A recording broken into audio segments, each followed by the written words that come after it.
Sa velocity for jerk. So, dito, kung doon is C1 lang yung ginagamit mo, yung constant 1, kasi plus C1, pag velocity, C2. So, dalawang beses ka mag-i-integrate pag velocity ang hinahanap mo. Kasi sa acceleration, isang beses lang. Sa velocity, dalawa. So, yun yung nakakalito. Gosh, thank you Lord. Hindi ko maisip na mapag-aaralan ko to. Well, bagong knowledge kasi hindi naman to naturo, pero okay lang din.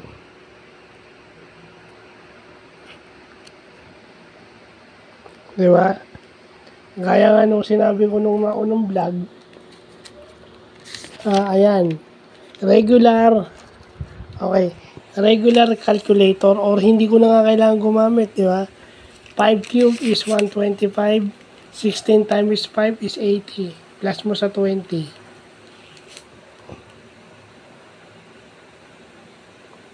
O plusin mo yung 80 plus 20, 100, plus mo sa 125.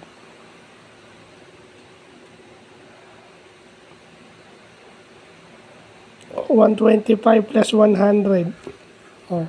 125 plus 100.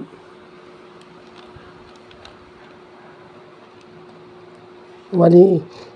Di ba yun nakakalito minsan eh. 225.